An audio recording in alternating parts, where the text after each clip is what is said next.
नमस्कार, एक बार फिर से आपका इस YouTube चैनल पर स्वागत करता हूं। आज का हमारा जो टॉपिक है वो है काव्य की आत्मा। आत्मा शब्द कहते ही हमारे जहन में एक बात आती है कि शरीर जिसका अस्तित्व है वो आत्मा पर निर्भर करता है। अगर शरीर में आत्मा का निवास है तब तक वो सजीव है। जब उस आत्मा का पदार्पण हो जाता है तो उसके पश्चात वह निर्जीव हो जाती है, मतलब उसका अस्तित्व ही नहीं रहता है। तो हम बात कर रहे हैं भारतीय काव्यशास्त्र का एक महत्वपूर्ण प्रसंग, जहां पर काव्य की आत्मा किसे माना जाए। जब हम ये कहते हैं, जब हम साहित्य की या काव्य की परिभाषा देते हैं तो उसमें उन तत्वों को सम्मिलित करते हैं जिसका होना साहित्य के लिए, काव्य के लिए बहुत जरूरी है। और इसमें से अगर हम देखें तो काव्य की आत्मा के प्रसंग को लेकर भारतीय काव्यशास्त्र में 6 संप्रदायों का विकास होता है। कितने संप्रदायों का? 6 संप्रदाय विकसित होते हैं। और ये जो 6 संप्रदाय हैं ये भिन्न भिन्न रूप में अपने ही अस्तित्व को लेकर बात करते हैं। और काव्य की आत्मा क्या है, काव्य की आत्मा किसे माना जाए और कौन सा तत्व आवश्यक है, कौन सा तत्व अनिवार्य है, इन सब को लेकर हम आज बात करने वाले हैं। तो वीडियो को लास्ट तक देख लेना और आइए समझते हैं कि काव्य की आत्मा क्या है और किसे माना जाना चाहिए।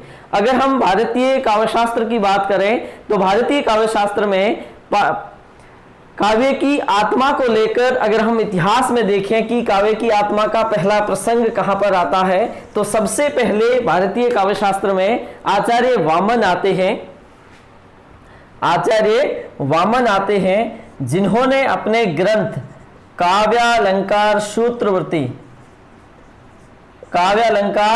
सूत्रवृत्ति में काव्य की आत्मा का पहली बार उल्लेख किया है। काव्य की आत्मा को लेकर पहली बार बात करने वाले आचार्य कौन है? आचार्य वामन है, जो रीतिवादी आचार्य है, यानी कि रीति संप्रदाय की स्थापना करने वाले परम आचार्य वामन, जिन्होंने अपने ग्रंथ काव्यालंकार सूत्रवृत्ति में काव्य की आत्मा को लेकर बात की है और रीति को काव्य की आत्मा माना है। काव्य से आत्मा रीति ही, मतलब रीति है वो काव्य की आत्मा है। काव्य की आत्मा को लेकर तो बात करते हैं आचार्य वामन, लेकिन काव्य के शरीर को लेकर बात करते हैं आचार्य दंडी। आचार्य दंडी है वो शब्द और अर्थ को काव्य का शरीर मात्र मानते हैं। तो हम बात कर रहे हैं आचार्य वामन, जिन्होंने काव्य की आत्मा का पहली बार उल्लेख किया, और आचार्य दंडी जिन्होंने अपने ग्रंथ, इनके ग्रंथ का क्या नाम है? काव्यादर्श। काव्यादर्श में इन्होंने क्या किया है?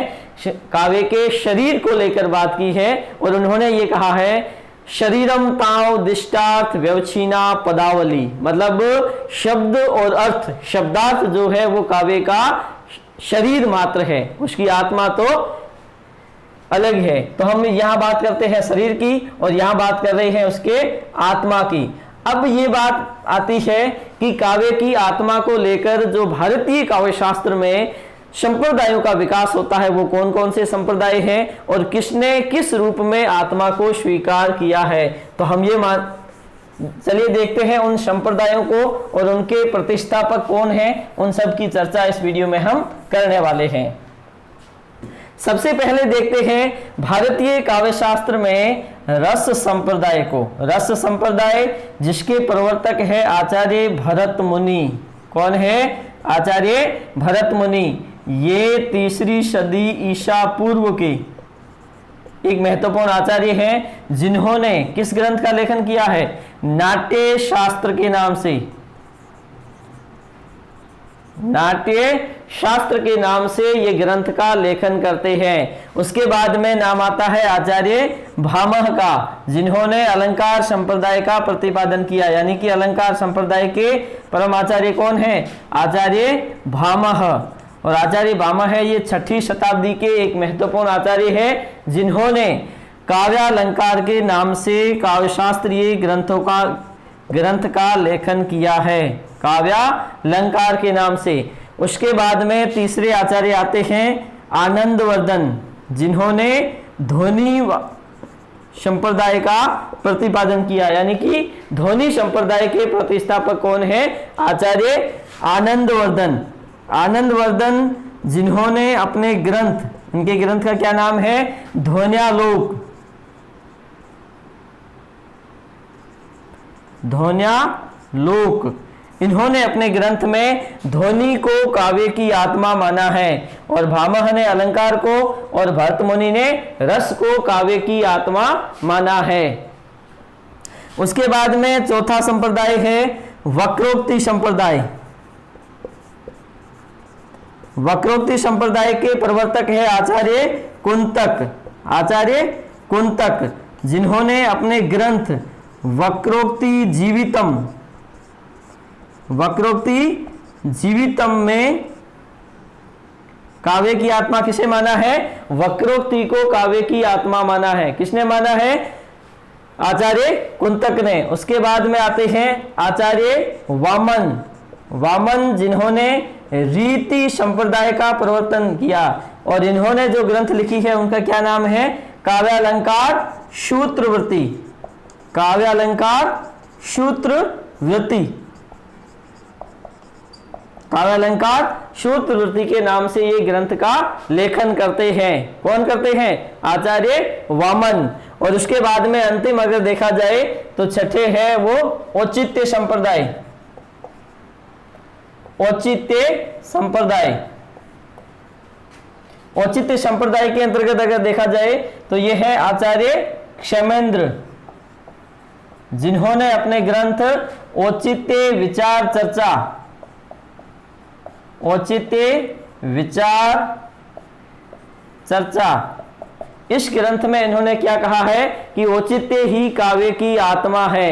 तो इस प्रकार से हम समझ सकते हैं कि काव्य की आत्मा को लेकर भारतीय काव्यशास्त्र में 6 संप्रदायों का विकास होता है, जो इस प्रकार से हैं, जिन्होंने अपने अपने स्तर पर काव्य की आत्मा, अपने अपने संप्रदाय की प्रमुखता को स्वीकार किया है। लेकिन अगर हम बात करें अलंकार, ध्वनि, वक्रोक्ति, रीति और औचित्य, ये सभी क्या होते हैं? काव्य की शोभा को बढ़ाने वाले होते हैं, यानी कि ये साधन मात्र होते हैं। क्या होते हैं? साधन मात्र होते हैं। जबकि इसका साध्य क्या होता है? इसका साध्य होता है सौंदर्य, और सौंदर्य का विकास कहां से होता है? इसका जो अंतिम फल होता है, और सौंदर्य है वो रस से, रसानुभूति, और अंतिम फल है वो रसानुभूति है, और सौंदर्य से ही रसानुभूति होती है। तो इस प्रकार से आप समझ सकते हैं इन सब की आवश्यकता तो है, मतलब आवश्यक तत्व तो है, लेकिन अनिवार्यता प्रत्येक जगह नहीं है। तो इस प्रकार से आप समझ सकते हो कि काव्य की आत्मा रस को ही अधिकांशतः स्वीकार किया जाता है। और हम आगे पढ़ेंगे कि भारतीय काव्य शास्त्र में वे अलग अलग संप्रदाय कौन से हैं, और उन अलग अलग संप्रदायों की हम अलग से व्याख्या करेंगे। तो आज के लिए इतना ही समझाने के लिए कि काव्य की आत्मा को लेकर भारतीय काव्य शास्त्र में क्या चर्चा रही है। धन्यवाद।